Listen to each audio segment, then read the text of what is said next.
Hello दोस्तों, स्वागत है आप सभी को राजेश स्टडी में। आज हम लोग बायोलॉजी का थर्ड पार्ट देखते हैं, जिसमें हम लोग थर्ड अध्याय देखेंगे। एक दिन में एक अध्याय का सारा ऑब्जेक्टिव कवर कर लेते हैं, जो कि आपकी बोर्ड एग्जाम के व्यू से बहुत ही इंपॉर्टेंट है, क्योंकि अब एग्ज़ाम बहुत नज़दीक है तो ऑब्जेक्टिव का रिवाइज करना बहुत ही ज़रूरी हो जाता है। तो जिस टॉपिक से आपको जितना ऑब्जेक्टिव पूछा जाता है, उस टॉपिक में हम उतना ऑब्जेक्टिव आपके लिए लाते हैं। और जो पूछा गया है वो ईस्वी भी आपके लिए मेंशन किया हुआ रहता है। जो जिस ईस्वी में पूछा गया उससे आपका आइडिया लग जाता है कि ऐसे क्वेश्चन फ्रेम होता है, क्योंकि किसी भी बोर्ड एग्जाम, चाहे बिहार बोर्ड हो, यूपी बोर्ड हो, झारखंड बोर्ड हो, वो क्वेश्चन को रिपीटेशन करता ही करता है। तो इसलिए पूछा हुआ क्वेश्चन भी बहुत ज़्यादा इंपॉर्टेंट हो जाते हैं। तो चलिए स्टार्ट करते हैं। आज का मेरा थर्ड अध्याय परिवहन।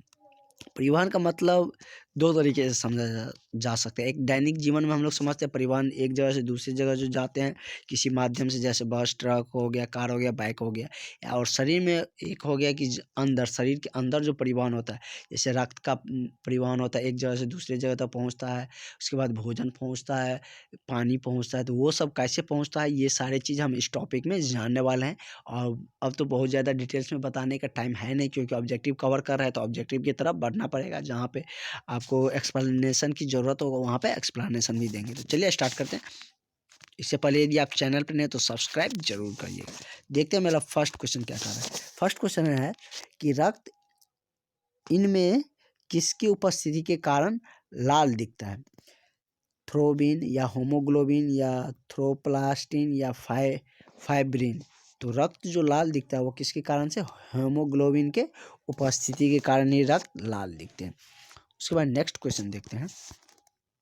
दो, निम्न में से सबसे तेज हृदय धड़कन किसका होता है? मतलब हृदय का जो धड़कन होता है सबसे ज़्यादा, सबसे तेज किसका धड़कता है? व्हेल का, चूहा का, हाथी का या आदमी का? तो सबसे ज़्यादा तेज किसका धड़कता है? चूहा का, जो कि 2020 में पूछा भी गया, आपसे भी पूछ सकते हैं। नेक्स्ट देखते हैं। एक कोशिकीय शैवालों में जल का परिवहन होता है। मतलब एक कोशिकीय जो शैवाल होता है उसमें जल का परिवहन कैसे होता है? प्रासरण द्वारा, फर्स्ट ऑप्शन है प्रासरण, दूसरा है चालीन नलिकाओं द्वारा, तीसरा है विसरण द्वारा, चौथा है जाइलम वाहिकाओं द्वारा। तो इसका जो करेक्ट आंसर हो जाएंगे वो क्या हो जाएगा? सी, ऑप्शन नंबर सी, विसरण द्वारा। किसके द्वारा? विसरण द्वारा। उसके बाद नेक्स्ट देखते हैं। मानव हृदय में कोष्ठों की संख्या कितनी होती है? तो देखा जाए तो मानव हृदय में कोष्ठ की संख्या कितनी होती है? 4 होती है। कितने होते हैं? 4 होते हैं। उसके बाद नेक्स्ट देखते हैं क्वेश्चन नंबर 5 कि पौधों में खाद्य पदार्थों का स्थानांतरण किस रूप में होता है? ग्लूकोज के रूप में, सुक्रोज के रूप में, स्टार्च या प्रोटीन के रूप में? तो पौधों में जो खाद्य पदार्थ का स्थानांतरण होता है वह सुक्रोज के रूप में होता है। किस रूप में होता है? सुक्रोज के रूप में होता है। नेक्स्ट देखते हैं। पौधों में खाद्य पदार्थ का परिवहन, परिवहन का मतलब एक जगह से दूसरे जगह ले जाया जाता है, वो किसके द्वारा होता है? जाइलम के द्वारा, फ्लोएम के द्वारा या कोशिका झिल्ली के द्वारा या कार्टेक्स के द्वारा? तो पौधों में जो खाद्य पदार्थ का परिवहन होता है वह किसके द्वारा होता है? फ्लोएम के द्वारा। किसके द्वारा? फ्लोएम के द्वारा। नेक्स्ट देखते हैं। हृदय का आकार कैसे होता है?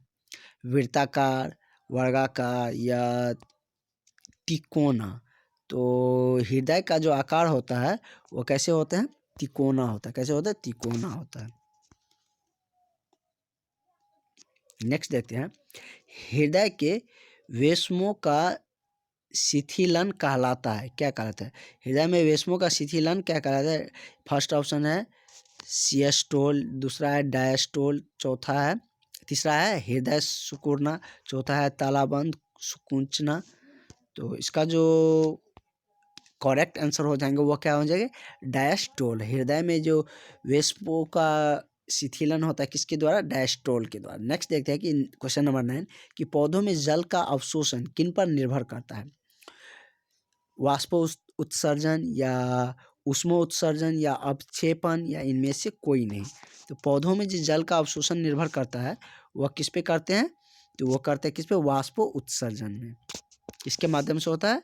वाष्पो उत्सर्जन के माध्यम से। नेक्स्ट क्वेश्चन देखते हैं क्वेश्चन नंबर 10 कि खनिज लवणों का अवशोषण पौधों में किस रूप में होता है? खनिज लवण का अवशोषण किस रूप में होते हैं?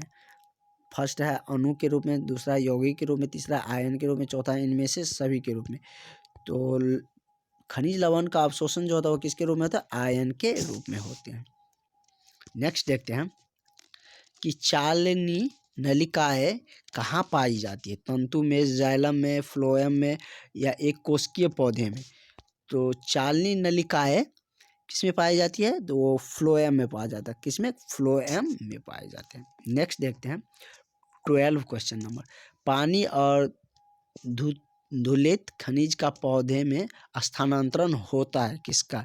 जाइलम नलिकाओं द्वारा, फ्लोएम द्वारा, मृदुतक द्वारा या मृदोतक द्वारा?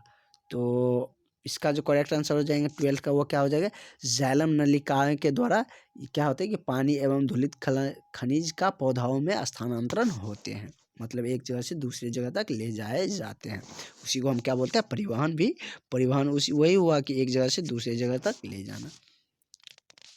नेक्स्ट देखते हैं रक्त परिवहन के दौरान हृदय में रक्त का भरना तथा फिर उसका बाहर निकलना क्या कहलाता है?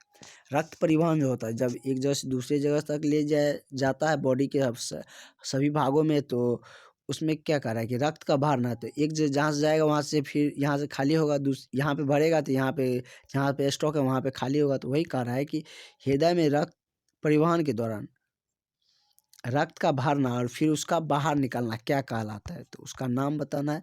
फर्स्ट क्या है? सिस्टॉल या डायस्टॉल या हृदय चक्र, या डी ऑप्शन क्या है? द्विगुण परिवहन। तो यह किसके किसके कारण होते हैं? तो ये होते हैं किसके द्वारा? सिस्टॉल के द्वारा। किसके द्वारा? सिस्टॉल के द्वारा। नेक्स्ट देखते हैं निम्नलिखित में से कौन जल संवाहक उत्तक है? जाइलम, फ्लोएम, चालनी नलिकाएं या मूल रोम? तो इसका जो करेक्ट हो जाएंगे वह क्या है? किसके द्वारा होते हैं? तो जाइलम के द्वारा। किसके द्वारा होते हैं? जाइलम के द्वारा। और नेक्स्ट देखते हैं 15 नंबर क्वेश्चन, निम्नलिखित में से कौन से यंत्र का उपयोग रक्त दाब को मापने के लिए किया जाता है? तो रक्त को मापने के लिए जो हम जिस डिवाइस का यूज करते हैं उसे हम क्या कहते हैं? तो वह किसके द्वारा किया जाता है? बैरोमीटर से तो हम लोग क्या मापते हैं?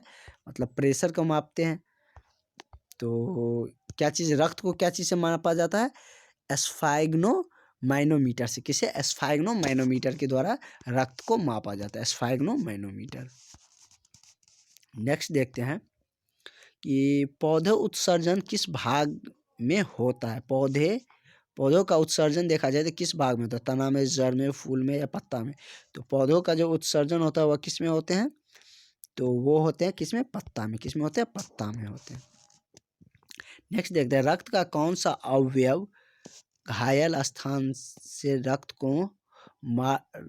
के मार्ग को रक्त का थक्का बनाकर अवरुद्ध करता है? मतलब जहाँ पे चोट लगता है उस स्थान में रक्त का जमाव करने में किस कारण से होता है? मतलब कौन उसमें रक्त का थक्का बनाने में अवरुद्ध करता है? तो इसका फर्स्ट ऑप्शन क्या है? लाल रक्त कोशिका है। दूसरा है श्वेत रक्त कोशिका है।